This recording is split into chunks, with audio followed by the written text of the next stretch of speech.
Good evening friends. आज का हमारा टॉपिक है कंप्यूटर फंडामेंटल्स।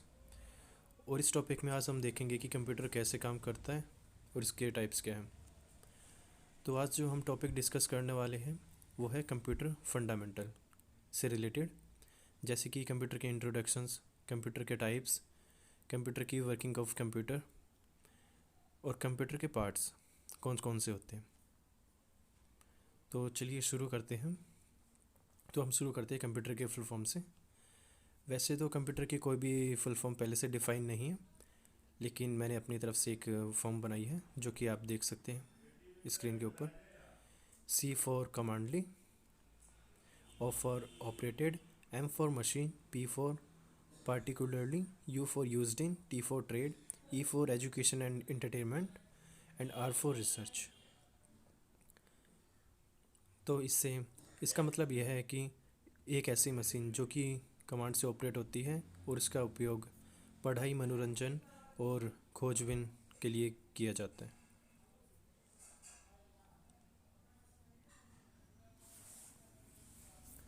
तो चलिए शुरू करते हैं। अभी हम कंप्यूटर के इंट्रोडक्शन से शुरू करते हैं। कंप्यूटर का आविष्कार 19वीं सेंचुरी में चार्ल्स बेबेज द्वारा किया गया था। इन्हें कंप्यूटर का फादर भी कहा जाता है। कंप्यूटर वर्ड हमारे कंप्यूटर शब्द से आया गया है। इसका मतलब होता है गणना करना, कैलकुलेशन करना। कंप्यूटर बड़ी बड़ी कैलकुलेशंस को बड़ी आसानी से कर देता है। तो ये थी इसकी इंट्रोडक्शंस। अभी हम कंप्यूटर के टाइप के बारे में बात करेंगे। कंप्यूटर के टाइप कैसे होते हैं। कंप्यूटर दो प्रकार के होते हैं, desktop and laptop. Desktop computer के अंदर CPU, मॉनिटर, माउस, कीबोर्ड सभी अलग अलग होते हैं। लैपटॉप में सभी डिवाइस कॉम्पैक्ट शेप में होते हैं। इसमें कीबोर्ड, माउस, स्पीकर सभी एक साथ अटैच होते हैं। ज़रूरत पड़ने पर हम इसे अलग से डिवाइस अटैच कर सकते हैं लैपटॉप के अंदर।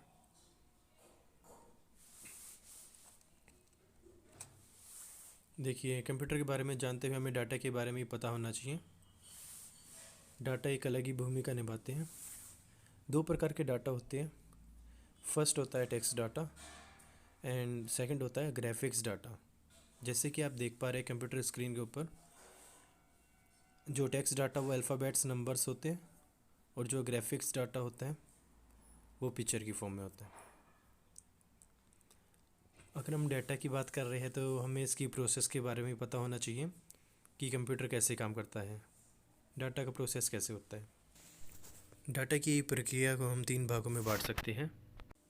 पहला, यूजर से रो डाटा लेना। दूसरा, CPU द्वारा उसे प्रोसेस करना या रिजल्ट्स निकालना। और तीसरा है आउटपुट, आए हुए रिजल्ट्स को आउटपुट डिवाइसेस पे सेंड करना।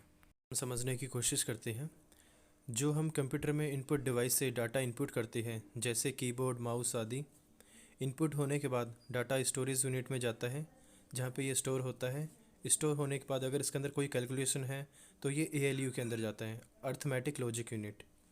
ALU में कैलकुलेट करने के बाद इसे दोबारा से स्टोरेज यूनिट में भेजा जाता है और वहीं से ये डायरेक्ट कंट्रोल यूनिट हमारे आउटपुट डिवाइसेस पे सेंड करता है। कंट्रोल यूनिट का काम होता है हमारे सभी पार्ट्स को कंट्रोल करना। चलिए अब हम देखते हैं कंप्यूटर की संरचना को, कंप्यूटर ऑर्गेनाइजेशंस को। कंप्यूटर के वैसे तो काफ़ी पार्ट्स होते हैं, लेकिन हमने इनको कैटेगरी में डिवाइड किया गया। इसमें कंप्यूटर के वो सभी पार्ट आते हैं जिन्हें जिन्हें हम हाथ लगा के छू सकते हैं, वो सभी हार्डवेयर में आते हैं। इसके अंदर input devices, output devices, system unit आता है। सेकंड है सॉफ्टवेयर। सॉफ्टवेयर नाम से ही पता लगता है कि ये सॉफ्टवेयर होते हैं, हम इन्हें छू नहीं सकते। जैसे इसके अंदर होता है system software and application software. और थर्ड पार्ट है इसके अंदर लाइववेयर। लाइववेयर के अंदर यूज़र्स और ऑपरेटर होते हैं जो कंप्यूटर को यूज़ करते हैं। आइए देखते हैं अब हम पर्सनल कंप्यूटर के बारे में, जिससे PC कहते हैं। इसके अंदर डेस्कटॉप कंप्यूटर देखे जाते हैं। इसके अंदर आउटपुट डिवाइस, इनपुट डिवाइस और सिस्टम यूनिट होता है। इन्हें हम डिटेल में देखते हैं। Input devices. इनपुट डिवाइस में सबसे पहले आता है कीबोर्ड। ये कंप्यूटर का सबसे इम्पोर्टेंट पार्ट है, जिसके अंदर बहुत सारी कीज़ होती हैं। इसके अंदर फंक्शन की, numerical keys, alphabetic keys, Windows की, एप्लीकेशन की, कर्सर कंट्रोल की, न्यूमेरिकल की, फंक्शन की, अदर की।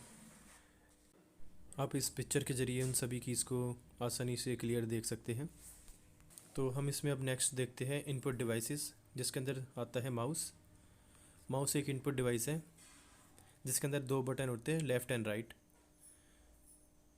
और इसके अंदर से हम प्रेस करके ज़्यादातर एप्लीकेशंस चलाते हैं। इससे हम कोई भी कॉमन कमांड यूज़ कर सकते हैं माउस के ज़रिए। इसके सेंटर में एक बटन लगा होता है जिससे हम पेज को अप एंड डाउन कर सकते हैं। अब नेक्स्ट है हमारे पास इनपुट डिवाइस के अंदर ट्रैक बॉल।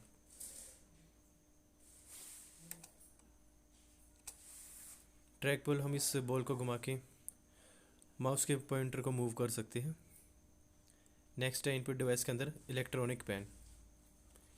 इसकी हेल्प से हम डायरेक्ट स्क्रीन के ऊपर सिलेक्शन कर सकते हैं और ड्राइंग कर सकते हैं। नेक्स्ट है इनपुट के अंदर जॉयस्टिक। जॉयस्टिक से हम गेम्स खेल सकते हैं।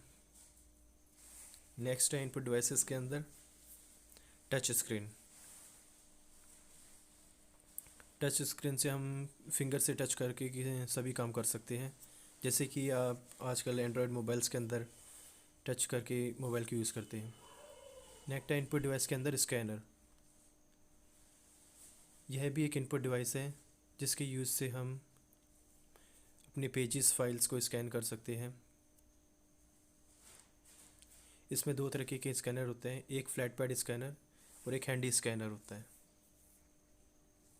चलिए आगे देखते हैं हम इनपुट डिवाइसेस के अंदर OCR, ऑप्टिकल कैरेक्टर रिकॉग्नाइजेशन।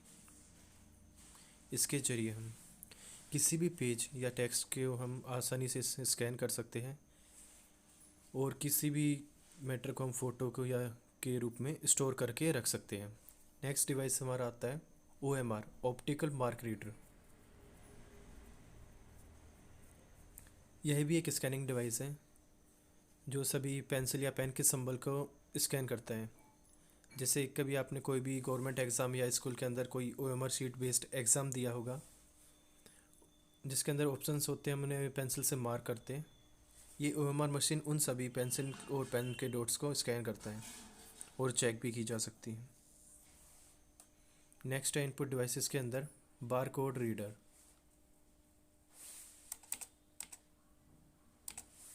इसमें डाटा छोटी छोटी लाइंस के अंदर प्रिंट किया जाता है। इन लाइंस को बार कोड लाइंस कहा जाता है। इनका यूज़ सुपर मार्केट्स और मॉल के अंदर किया जाता है। कस्टमर्स को कम टाइम के अंदर बिल क्रिएट किया जाता है इसके ज़रिए। नेक्स्ट इनपुट डिवाइस के अंदर आता है MICR, magnetic ink character recognition. ये भी OCR डिवाइस की तरह होता है। यह डिवाइस बैंकों में यूज़ किया जाता है, प्रिंटिंग के लिए यूज़ किया जाता है बैंकों में। तो ये थे हमारे सभी इनपुट डिवाइसेस। अभी हम डिस्कस करते हैं आउटपुट डिवाइसेस के बारे में। तो हमारा सबसे पहला आउटपुट डिवाइसेस है मॉनिटर, LCD या फिर LED। तो मॉनिटर यह एक आउटपुट डिवाइस है जिसके अंदर CRT है, कैथोड रे ट्यूब। लेकिन अब हमारे पास LED और LCD आ चुकी हैं जो कि अब करंटली यूज़ होते हैं। नेक्स्ट हमारा आउटपुट डिवाइस है प्रिंटर्स।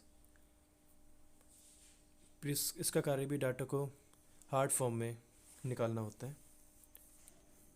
प्रिंटर भी कई तरीके के होते हैं, जैसे पहले DMP, डॉट मैक्स प्रिंटर।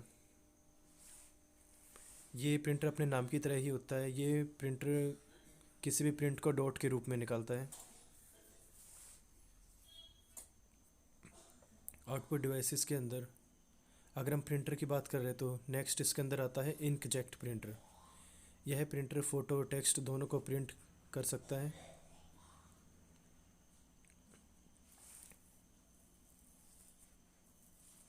यह इंक की मदद से पेपर के ऊपर फ़ोटो को निकाल सकता है। सेकंड है हमारा आउटपुट डिवाइस के अंदर लेज़र प्रिंटर।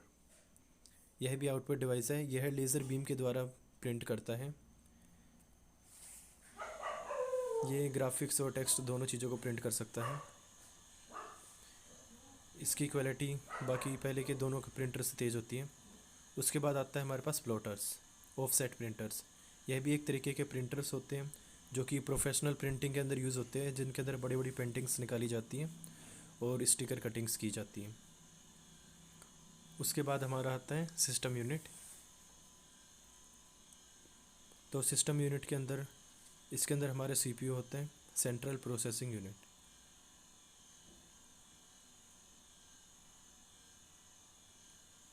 इसे कंप्यूटर का ब्रेन भी कहा जाता है। इसके पार्ट्स कुछ इस तरीके से हैं: motherboard, processor, RAM, hard disk drive, CD DVD ROM, floppy disk drive, expansion cards. तो चलिए अब हम सीपीयू के अंदर देखते हैं इसके अंदर क्या क्या होता है। सीपीयू के अंदर होता है और पार्ट्स कैसे लगे होते हैं और कैसे दिखाई देते हैं आप देख सकते हैं इस पिक्चर के ज़रिए।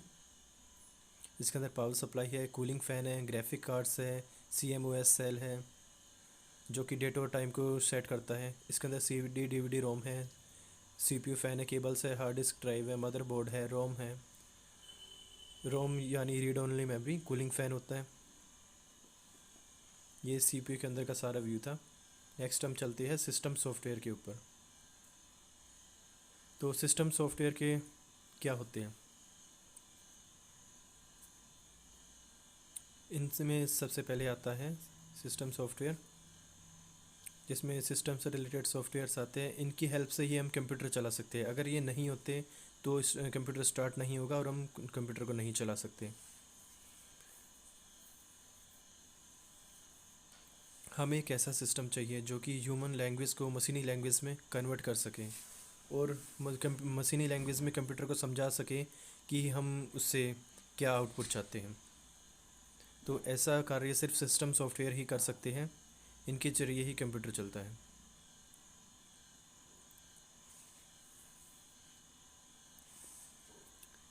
ये जो सभी डिवाइसेस है ये कंप्यूटर के हार्डवेयर को कंट्रोल करते हैं। आप इस पिक्चर के अंदर देख सकते हैं, इस स्लाइड के अंदर एप्लीकेशंस है, डिस्क ड्राइव है, माउस है, प्रिंटर है, कीबोर्ड है, मॉनिटर है और ये ऑपरेटिंग सिस्टम इन सभी को कंट्रोल करता है। चलिए अब हम आगे चलते हैं सॉफ्टवेयर लैंग्वेजेस के बारे में। कंप्यूटर सिर्फ मशीन ही की ही भाषा समझता है। कंप्यूटर हमारी भाषा नहीं समझ सकता, इसको हमारी लैंग्वेज समझने के लिए इसको मशीन लैंग्वेज की ज़रूरत होती है। लैंग्वेज इसके अंदर 3 टाइप्स की होती है: low level language, high level language and advance high level. तो सबसे पहले हम डिस्कस करते हैं लो लेवल लैंग्वेज के बारे में। इसके अंदर 2 लैंग्वेज आती है, assembly language and machine code. Assembly language काफ़ी मुश्किल होती है और इसके अंदर गलती होने पर आसानी से चेंज नहीं किया जा सकता। और असेंबली लैंग्वेज का यूज़ हाई लेवल प्रोडक्ट्स बनाने के लिए किया जाता है। उसके बाद आती है हाई लेवल लैंग्वेज, जिसे आसानी से समझा जाता है और इससे चेंज भी किया जा सकता है। इसका यूज़ एप्लीकेशन सॉफ्टवेयर बनाने के लिए यूज़ किया जाता है। और नेक्स्ट है इसके बाद हमारा एडवांस हाई लेवल। इसके अंदर कुछ एडवांस फीचर आते हैं जो कि लैंग्वेज के अंदर, इसके अंदर ग्राफिकली माउस के अंदर भी हम अपने किसी प्रोजेक्ट को डिज़ाइन कर सकते हैं। एग्जाम्पल हम आपको बता सकते हैं, जैसे आपको कोई स्ट्रक्चर बनाना है तो आप इजीली इस लैंग्वेज के द्वारा आप उसको डिज़ाइन कर सकते हैं। और नेक्स्ट आता है हमारा एप्लीकेशन सॉफ्टवेयर। एप्लीकेशन सॉफ्टवेयर के अंदर आते हैं हमारे वो सभी सॉफ्टवेयर जो कि हम हाई लेवल लैंग्वेज के अंदर यूज़ किए जाते हैं, जो अभी हम पीछे बात कर रहे थे।